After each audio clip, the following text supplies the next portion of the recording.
ये question generally exam में 1 marks का आता है। जैसा कि आप लोग देख रहे हो, ये एमसीक्यू टाइप क्वेश्चन है। आपको 4 ऑप्शन दिया है, आपको एक सिलेक्ट करना है, ठीक है। सो ऐसे क्वेश्चन एग्जाम में जनरली 1 मार्क्स में आता है। ऐसा भी देखा जाता है कि आपको ये ऑप्शंस नहीं दे, आपको सॉल्व करके फाइंड करना हो, ठीक है। तो अगर वैसा रहा तो उस केस में ये आपका 2 मार्क्स में भी आ सकता है। तो चलो अब देखते हैं इसको कैसे सॉल्व करना है। तो फर्स्ट एक बार क्वेश्चन रीड कर लेते हैं कि क्या है। At the present population of a village is P. Present population क्या है, पॉपुलेशन को पी से दिखा रहे हैं, ठीक है, वो क्या है पी। उसके बाद क्या है, if increase the rate of population per year be 2R। यानी कि रेट जो है, इंक्रीज रेट है, ध्यान रखना इंक्रीज रेट है, तो क्या होगा 2R परसेंट है। और क्या है आफ्टर एन ईयर, यानी कि टाइम जो है यहाँ पर वो एन ईयर्स है, ठीक। तो चलो देखते हैं इसको कैसे सॉल्व करना है। सोल्यूशन, तो सबसे पहले क्या है ना, जो जो आपको गिवन है वो आप लिख लो। तो यहाँ पे गिवन क्या है हमारा, पॉपुलेशन, पॉपुलेशन हमारा हो जाएगा, ठीक है, ये पी है। पॉपुलेशन क्या है, यहाँ पे भी पी है, ठीक है। पॉपुलेशन को पी से रिप्रेजेंट कर रहे हैं। इंक्रीज रेट है, ठीक है, यहाँ पे इंक्रीज रेट दिया है तो यहाँ पे भी लिख लेते हैं इंक्रीज रेट क्या है, दैट इज आर। और आर क्या है 2R%, ठीक है। और क्या गिवन है, नंबर ऑफ ईयर क्या है, टाइम यानी कि नंबर ऑफ ईयर क्या है, दैट इज एन से रिप्रेजेंट करते हैं, तो क्या हो जाएगा एन, ठीक। तो फॉर्मूला क्या है हमारा, आपको पता है। तो देखो आफ्टर एन ईयर पॉपुलेशन क्या होगा, तो लिख लेते हैं पॉपुलेशन आफ्टर एन ईयर्स। तो फॉर्मूला आपको पता है, p इंटू 1 प्लस, इंक्रीज था ना तो प्लस दिए, r, यानी कि r की जगह पे क्या है r/100 लिख लेते पहले एक बार। तो आपको पता है p का वैल्यू p है 1 प्लस r का वैल्यू क्या है 2R, लिख देते हैं 2R/100 whole to the power n। अब देखते हैं क्या ये वाला कहीं पे है क्या ऑप्शन में, तो ऐसा तो कहीं नहीं दिख रहा है, क्योंकि देखो यहाँ पर 2R है और यहाँ पे ओनली R है, ठीक है। यानी कि ये तो ऑप्शन में नहीं है चारों, ठीक है, कोई ऑप्शन इसमें से नहीं आ रहा है। तो यहाँ पे अब देखो, अगर इसको कैंसिल कर दिया जाए, 2 के टेबल से कट करेंगे तो ये 1 और ये 5050, तो यहाँ पे क्या आ गया, तो देखो हमारा ऑप्शन क्या हो जाएगा 1+R/50, 1+R/100 ये नहीं है, 1+R/50 whole to the power n, yes. और देखो ये दोनों भी नहीं है, तो हमारा ऑप्शन नंबर बी हो जाएगा, ठीक है। ये हमारा आंसर हो गया। तो आप पूरा इतना सॉल्व नहीं करके आप सिर्फ जस्ट यहाँ से ये वाला सॉल्व करके दिखा सकते थे, ठीक है। बट आपको समझाने के लिए हम यहाँ पे पूरा का पूरा सोल्यूशन करके दिखा रहे हैं।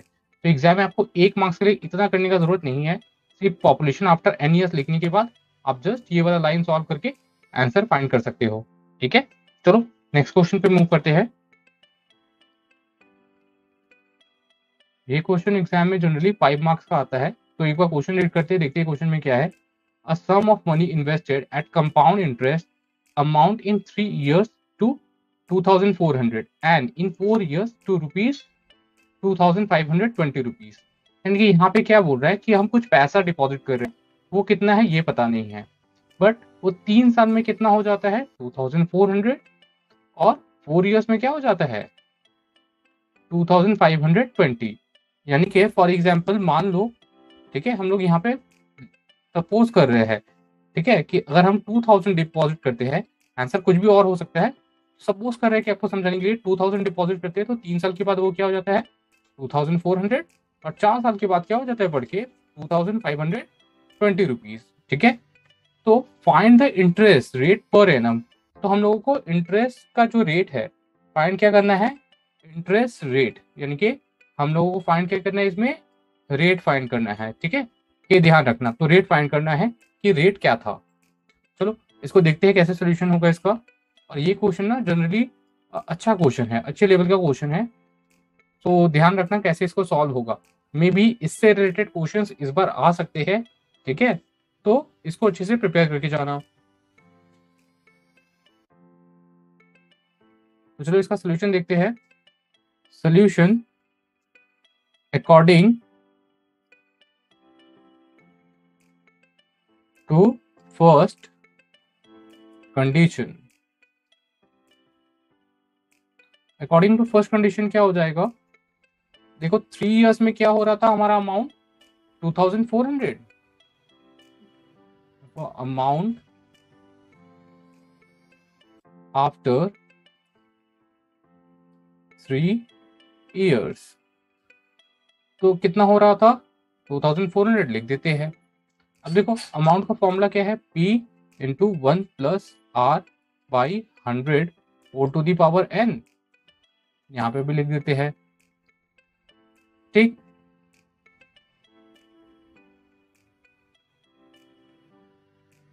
अब देखो P1 प्लस R का वैल्यू आपको पता नहीं है तो R का वैल्यू फाइंड करना है, P का भी वैल्यू पता नहीं है तो P को वैसे ही रहने दो, लेकिन N का वैल्यू पता है। N का वैल्यू क्या है 3, तो लिख देते हैं। ठीक, ऐसे ही हम लोग लिखते हैं according to second condition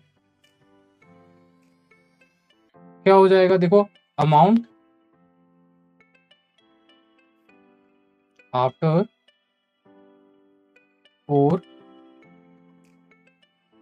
years क्या हो जाएगा 2520। और यहाँ पे अमाउंट का फॉर्मूला क्या है, P1 plus R by 100 whole to the power n। यहाँ पे टाइम क्या था 4 इयर्स, तो यहाँ पे भी क्या लिखेंगे P1 प्लस R का वैल्यू तो पता नहीं है, तो सिर्फ n की जगह पे क्या हो जाएगा 4। ठीक है, तो ये 3 इयर्स और 4 इयर्स का मिल गया। अब देखो, अब इसको सॉल्व करने के लिए आपको क्या करना है, थोड़ा सा स्पेस लेते हैं फर्स्ट।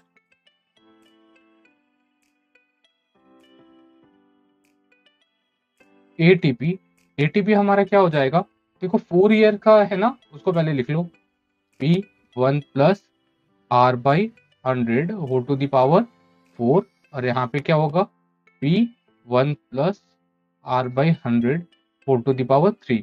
ये 4 इयर्स का ऊपर लिखे हैं और 3 इयर्स का नीचे। ठीक है, वैसे ही यहाँ पे इक्वल्स टू 4 इयर्स का क्या होगा लिख लिए, और 3 इयर्स का भी लिख लेते हैं।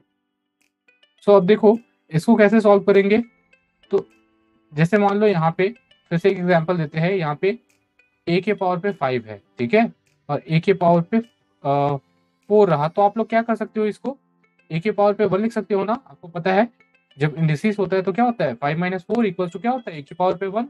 सिमिलरली अगर आप देखो तो बेस यहाँ पे क्या है, दोनों का बेस सेम था तो पावर माइनस हो गया डिवाइड में होने पे। वैसे यहाँ पे देखो दोनों का बेस क्या है, ये और ये सेम है ना, तो पावर क्या हो जाएगा माइनस हो जाएगा। तो क्या कर सकते हैं, पहले पी कैंसिल कर देते हैं। ठीक है, यहाँ पे भी क्या हो गया, बेस और बेस सेम होंगे ना, तो पावर क्या हो जाएगा माइनस हो जाएगा। तो माइनस होने के बाद क्या बचा बाई 100, और इसके पावर पे क्या आ जाएगा 4 माइनस 3 यानी कि 1। इसको भी कैंसिल कर लेते हैं, 0 0 2 के टेबल से कट करते हैं 1 2 2 जा 2 6 जा। ठीक है, 2 के टेबल से 1 2 0, फिर 3 के टेबल से कट कर लेते हैं तो 3 4 जा 3 2 जा, 3 के टेबल से 4 0, फिर 2 के टेबल से 21, 2 के टेबल से 20। ठीक है, 21/20। अब देखो इसको आगे फर्दर कैसे सॉल्व करेंगे, थोड़ा सा स्पेस लेते हैं।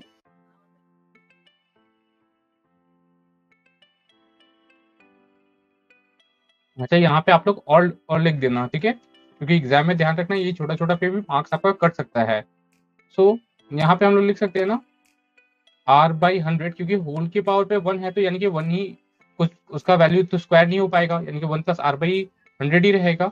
21/20, ये 1 जो है लेफ्ट से राइट में आएगा तो क्या हो जाएगा माइनस हो जाएगा। और अभी आपको लास्ट मतलब क्वेश्चन में बताए थे क्या। अच्छा, तो इसको कैसे सॉल्व करेंगे, तो देखो इसमें इसका मल्टीप्लाई कर देंगे और इसे माइनस कर देंगे यानी कि 1/20। देखो इसके पहले भी आपको बताए थे ना कैसे, यहाँ पे हम शॉर्ट के लिए आपको बता रहे हैं कि जिनको नहीं समझ में आ रहा है कैसे हुआ। अगर आप एलसीएम लेते तो 20 आता, इसे इसको डिवाइड करते 21, और इसे इसको डिवाइड करते तो क्या आता 20। ठीक है। तो जस्ट ये वाला स्टेप ना हम लोग क्या कर सकते हैं, डायरेक्टली सॉल्व कर दे रहे हैं। 21 में से 20 माइनस करो 1 बाई 20, देखो यही है ना हमारा। तो ये लाइन आप क्या कर सकते हो इजिली, प्रैक्टिस से डायरेक्ट स्टेप से स्टेप में इजी आ सकते हो, ठीक है। क्योंकि ये बहुत माइनस का कैलकुलेशन था, 21 में से तो 20 ही माइनस करना है। अब देखो 0 से 0 कैंसिल कर दो, 2 के टेबल से ये 5, देयरफॉर r इक्वल्स टू क्या आ गया, 5 1 5, 5%। देयरफॉर रेट क्या है, 5%। ध्यान रखना 5% है, ठीक है। तो ये हमारा आंसर हो गया। नेक्स्ट क्वेश्चन पे मूव करते हैं। ये क्वेश्चन भी एग्जाम में 5 मार्क्स का आता है, ठीक है। तो देखते हैं क्वेश्चन में क्या क्या गिवन है और कैसे सॉल्व करना है। If the rate of compound interest for first year is 4%, तो ध्यान दो यहाँ पे फर्स्ट ईयर का रेट क्या है 4% and second year is 5%। Generally question में क्या होता है ना कि कंपाउंड इंटरेस्ट में एक ही परसेंटेज दिया जाता है, रेट क्या होता है एक ही दिया रहता है, बट यहाँ पे रेट क्या है दो है, एक R1 4%, R2 क्या है 5%, ठीक है। So let us find compound interest on 25,000 for 2 years। तो टाइम भी यहाँ पे 2 years हो गया। चलो तो अब इसको सॉल्व करते हैं, देखते हैं कैसे सॉल्व होगा। सोल्यूशन देखो यहाँ पे प्रिंसिपल यहाँ पे कितना है, प्रिंसिपल को पी से डिनोट करते हैं 25,000। और क्या गिवन है, रेट यहाँ पे R1 है हमारा 4%, और जो दूसरा हो जाएगा वो R2 हो जाएगा 5%, ठीक है।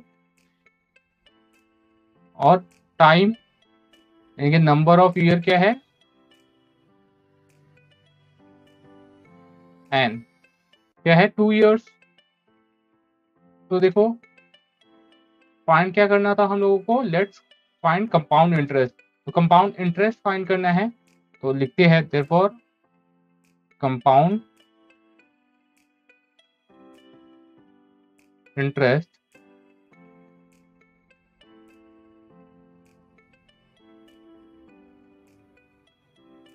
कंपाउंड इंटरेस्ट का फॉर्मूला आपको पता है P into 1 plus R by 100। तो यहाँ पे R2 है ना, तो R1 हो जाएगा और फिर एक क्या हो जाएगा R2 हो जाएगा, ठीक है। ये इसका फॉर्मूला है, ध्यान रखना। और अगर 3% होता तो एक R3 हो जाता। देखो ये सॉल्व करना है और इसमें से क्या कर देंगे, प्रिंसिपल को माइनस कर देंगे। कंपाउंड इंटरेस्ट फाइंड करना है ना, तो इसमें से डायरेक्ट क्या करते हैं, प्रिंसिपल माइनस कर देंगे, तो हमारा कंपाउंड इंटरेस्ट का फॉर्मूला बन जाएगा, ठीक है। और अगर यहाँ पे अमाउंट फाइंड करने के लिए बोलता तो सिर्फ फॉर्मूला क्या होता, सिर्फ इतना पोर्शन होता। और इंटरेस्ट फाइंड करना है तो इसमें से प्रिंसिपल माइनस करना पड़ेगा, जैसे नॉर्मल फॉर्मूला में होता है। तो चलो देखते हैं इसका सोल्यूशन कैसे होगा। थोड़ा सा स्पेस लेते हैं। प्रिंसिपल हमारा क्या था 25,000, लिख देते हैं 1। रेट क्या था 4%, तो 4/100। और सेकेंड रेट क्या था हमारा 5%, तो 5/100। माइनस पी हमारा 25,000 था, लिख देते हैं। अब इसको सॉल्व कर लेते हैं 25,000 इंटू इसको सॉल्व करोगे 100 प्लस 4 यानी कि 100 प्लस 4/100 इंटू इसको भी सॉल्व कर लो। ये क्या हो जाएगा 100 प्लस 5 यानी कि 105/100 माइनस 25,000। बस कैंसिल कर लेते हैं। ध्यान रखना इसको टच नहीं करना है, जस्ट पहले इसको सॉल्व करेंगे देन माइनस करेंगे। ये 0 ये 0, 2 0 से 2 0 कैंसिल, ये 1 0 से ये 1 0 कैंसिल, ठीक है। और देखो 5 के टेबल से 5 2 जा, 5 के टेबल से 5 5 जा, 2 के टेबल से इसको कैंसिल कर देते हैं 5 2, यानी कि 5 इंटू 52। तो क्या हो जाएगा हमारा 5 2 जा 10, 0 5 5 जा 25 और 126। 260 में क्या करना है 105 का मल्टीप्लाई करना है। इसको कर लेते हैं 5 0 से 0, 30 का 0, 3 10 और 13, 0 0 0। और इसका भी कर लेते हैं 0 6 2 0 0 3 7 2। तो क्या आया 27300 माइनस 25,000 और माइनस करेंगे तो क्या आएगा 27,000 में से 25,000 तो 2,000 और यहाँ पे 300। ठीक है, ये हमारा आंसर हो जाएगा। ठीक है, तो होप सो आपको ये क्लियर होगा। तो नेक्स्ट क्वेश्चन पे मूव करते हैं। ये क्वेश्चन आपके लिए होमवर्क है। ठीक है, ऐसा क्वेश्चन 1 मार्क्स में आता है, तो आप लोग इसको ट्राई करना सॉल्व करने का। ठीक है, क्वेश्चन रीड कर देते हैं आपके लिए। क्या है, in case of compound interest, तो यहाँ पे कंपाउंड इंटरेस्ट बोल रहा है, रेट ऑफ कंपाउंड इंटरेस्ट, ध्यान रखो रेट बोल रहा है, rate of compound interest per annum is, तो क्या होता है, in case of compound interest the rate of compound interest per annum जो होता है वो क्या होता है, इक्वल रहता है, अनइक्वल रहता है, बोथ इक्वल और अनइक्वल या नन ऑफ दिस। तो इसमें से क्या ऑप्शन होना चाहिए, आप कमेंट करो। ठीक है, तो चलो मिलते हैं नेक्स्ट क्लास पे, तब के लिए बाय एंड टेक केयर। और हाँ, एक चीज ध्यान रखना कि हमारे चैनल पे ऐसे बहुत सारे वीडियोस हैं, आप चाहो तो उसको देख सकते हो। ठीक है, तो इस साल आपके लिए काफी इंपॉर्टेंट होगा। चलो यहाँ पे क्लास ओवर करते हैं। Bye and take care.